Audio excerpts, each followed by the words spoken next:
Nepal Tibet ಗಡಿಭಾಗದಲ್ಲಿ ಸಂಭವಿಸಿದ ಭಯಾನಕ ಭೂಕುಸಿತ ಹಾಗೂ ಹಠಾತ್ ಪ್ರವಾಹದ ಅನಿರೀಕ್ಷಿತ ಅಲೆಗೆ ಸಿಲುಕಿ ಸ್ಥಳೀಯರು ಪ್ರಾಣ ಉಳಿಸಿಕೊಳ್ಳಲು ಓಡುತ್ತಿರುವ ಹೃದಯ ವಿದ್ರಾವಕ ದೃಶ್ಯಗಳು ಸಾಮಾಜಿಕ ಜಾಲತಾಣದಲ್ಲಿ ವೈರಲ್ ಆಗ್ತಿವೆ. ಪ್ರವಾಹದ ರಭಸಕ್ಕೆ ಸೇತುವೆಗಳು ಕೊಚ್ಚಿ ಹೋಗ್ತಾ ಇದ್ದು ಹಲವು ಪ್ರದೇಶಗಳಲ್ಲಿ ಗ್ರಾಮಗಳೇ ನೆಲಸಮವಾಗಿವೆ. ಸಾಮಾಜಿಕ ಜಾಲತಾಣಗಳಲ್ಲಿ ಹರಿದಾಡುತ್ತಿರುವ ಒಂದೊಂದು ವಿಡಿಯೋವು ದುರಂತದ ಭೀಕರತೆಯನ್ನು ಕಣ್ಣಿಗೆ ಕಟ್ಟುವಂತೆ ಬಿಚ್ಚಿಡ್ತಿವೆ.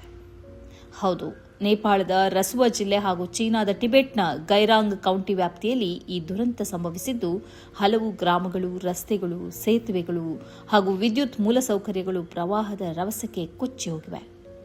ಪ್ರಾಥಮಿಕ ವರದಿಗಳ ಪ್ರಕಾರ ಆಗಸ್ಟ್ 26ರಂದು ಟಿಬೆಟ್ ಪ್ರದೇಶದಲ್ಲಿ 4.4 ತೀವ್ರತೆಯ ಭೂಕಂಪ ಸಂಭವಿಸಿದ ಕೆಲವೇ ನಿಮಿಷಗಳ ಬಳಿಕ ಹಿಮ ಮತ್ತು ಬಂಡೆಗಳ ಭಾರೀ ಕುಸಿತ ಉಂಟಾಗಿ ಬೋಟೆಕೋಶಿ ನದಿಯಲ್ಲಿ ಏಕಾಏಕಿ ನೀರಿನ ಮಟ್ಟ ಏರಿಕೆಯಾಗಿದೆ. ಈ ಭಾರೀ ಪ್ರವಾಹ ನೇಪಾಳದ ರಸುವಾ ಸೇರಿದಂತೆ ಗಡಿ ಪ್ರದೇಶಗಳಲ್ಲಿ ಅಪಾರ ಹಾನಿಯುಂಟು ಮಾಡಿದೆ. ದುರಂತದ ನಿಖರ ಕಾರಣದ ಕುರಿತು ಅಧಿಕಾರಿಗಳು ಇನ್ನೂ ಪರಿಶೀಲನೆ ನಡೆಸುತ್ತಿದ್ದಾರೆ. ಪ್ರವಾಹದ ರಭಸಕ್ಕೆ ಮನೆಗಳು, ರಸ್ತೆಗಳು, ಸೇತುವೆಗಳು ಕೊಚ್ಚಿ ಹೋಗಿದ್ದು ಪ್ರಮುಖ ಗಡಿ ಸಂಪರ್ಕ ಮಾರ್ಗವೂ ಕಡಿತಗೊಂಡಿದೆ. ರಸುವಾ ಪ್ರದೇಶದಲ್ಲಿರುವ ಹಲವು ಜಲವಿದ್ಯುತ್ ಯೋಜನೆಗಳಿಗೂ ಹಾನಿಯಾಗಿದೆ. ರಸ್ತೆಗಳು ಮತ್ತು ಸೇತುವೆಗಳು ಹಾನಿಗೊಳಗಾಗಿರುವುದು ರಕ್ಷಣಾ ಕಾರ್ಯಾಚರಣೆಗೆ ದೊಡ್ಡ ಸವಾಲಾಗಿ ಪರಿಣಮಿಸಿದೆ.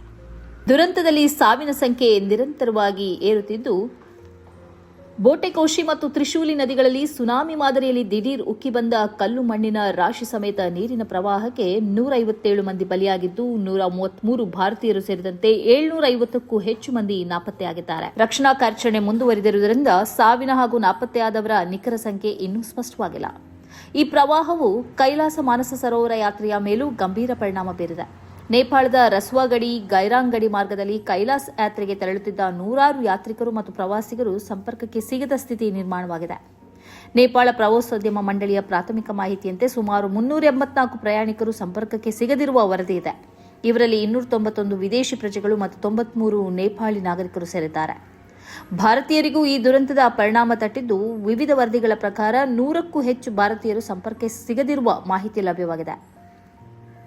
ತಮಿಳುನಾಡಿನ ಹಲವು ಯಾತ್ರಿಕರು ನಾಪತ್ತೆಯಾಗಿದ್ದಾರೆ ಅಂತ ವರದಿಯಾಗಿದೆ. ಇದೇ ವೇಳೆ ಕೈಲಾಸ ಮಾನಸ ಸರೋವರ ಯಾತ್ರೆಗೆ ತೆರಳಿದ್ದ ಈಶಾ ಫೌಂಡೇಶನ್ನ 77 ಮಂದಿ ಗೈರಾಂಗ್ನ ವಲಸೆ ಕಚೇರಿ ಪ್ರದೇಶದಲ್ಲಿ ಪ್ರವಾಹಕ್ಕೆ ಸಿಲುಕಿದ್ದು ಅವರ ಸ್ಥಿತಿ ಮತ್ತು ಸ್ಥಳದ ಕುರಿತು ಅಧಿಕೃತ ಮಾಹಿತಿ ಪಡೆಯಲು ರಕ್ಷಣಾ ತಂಡಗಳು ಪ್ರಯತ್ನಿಸುತ್ತಿವೆ. ಪ್ರವಾಹದಿಂದ ಗಡಿ ವಲಸೆ ಕಚೇರಿ, ಮಿಥೇರಿ ಸೇತುವೆ ಸೇರಿದಂತೆ ಹಲವು ಪ್ರಮುಖ ಮೂಲಸೌಕರ್ಯಗಳು ಹಾನಿಗೊಳಗಾಗಿವೆ. ಇದರಿಂದ ಸಂಪರ್ಕ ಮತ್ತು ಸಾರಿಗೆ ವ್ಯವಸ್ಥೆಯೂ ಅಸ್ತವ್ಯಸ್ತಗೊಂಡಿದೆ. ಹೆಲಿಕಾಪ್ಟರ್ಗಳು ಮತ್ತು ಇತರ ರಕ್ಷಣಾ ವ್ಯವಸ್ಥೆಗಳ ಮೂಲಕ ನಾಪತ್ತೆಯಾದವರನ್ನು ಪತ್ತೆ ಹಚ್ಚುವ ಕಾರ್ಯ ನಡೀತಾ ಇದೆ. ದುರ್ಗಮ ಭೌಗೋಳಿಕ ಪರಿಸ್ಥಿತಿ, ಕೆಸರು ಮತ್ತು ಹಾನಿಗೊಳಗಾದ ರಸ್ತೆ, ಸೇತುವೆಗಳು ರಕ್ಷಣಾ ಕಾರ್ಯಕ್ಕೆ ಅಡ್ಡಿಯಾಗಿವೆ. ಭಾರತ ನೇಪಾಳಕ್ಕೆ ಮಾನವೀಯ ನೆರವು ನೀಡಲು ಮುಂದಾಗಿದೆ. ಪ್ರಧಾನಿ ನರೇಂದ್ರ ಮೋದಿ ಅವರು ನೇಪಾಳದ ಪ್ರಧಾನಿಯೊಂದಿಗೆ ಮಾತುಕತೆ ನಡೆಸಿ ಸಂಪೂರ್ಣ ನೆರವಿನ ಭರವಸೆಯನ್ನು ನೀಡಿದ್ದಾರೆ. ಪರಿಹಾರ ಸಾಮಗ್ರಿಗಳನ್ನು ಹೊತ್ತ ಭಾರತೀಯ ವಾಯುಪಡೆಯ ವಿಮಾನವನ್ನು ಕಠ್ಮಂಡುವಿಗೆ ಕಳಿಸಲಾಗಿದ್ದು ಅಗತ್ಯವಿದ್ದಲ್ಲಿ ಹೆಚ್ಚಿನ ನೆರವು ನೀಡಲು ಭಾರತ ಸಿದ್ಧವಾಗಿದೆ ಅಂತ ಅವರು ತಿಳಿಸಿದ್ದಾರೆ. ಅಂತೂ ಪ್ರವಾಸೋದ್ಯಮದ ಹೆಸರಿನಲ್ಲಿ ಪ್ರಕೃತಿಯನ್ನು ಅತಿಯಾಗಿ ದುರ್ಬಳಕೆ ಮಾಡಿ ಪರಿಸರದ ಸಮತೋಲನವನ್ನು ಹಾಳು ಮಾಡಿದರೆ ಅದರ ಪರಿಣಾಮವನ್ನು ಮನುಷ್ಯನೇ ಎದುರಿಸಬೇಕಾಗುತ್ತದೆ. ಅಭಿವೃದ್ಧಿ ಮತ್ತು ಪ್ರವಾಸೋದ್ಯಮದ ಜೊತೆಗೆ ಪ್ರಕೃತಿ ಸಂರಕ್ಷಣೆಯೂ ನಮ್ಮ ಆದ್ಯತೆಯಾಗಬೇಕು. ಸಂಕಷ್ಟದಲ್ಲಿರುವ ಪ್ರತಿಯೊಬ್ಬರೂ ಸುರಕ್ಷಿತವಾಗಿ ಮರಳಲಿ, ನಾಪತ್ತೆಯಾಗಿರುವವರು ಶೀಘ್ರವಾಗಿ ಪತ್ತೆಯಾಗಲಿ ಎಂಬುದು ನಮ್ಮ ಆಶಯ.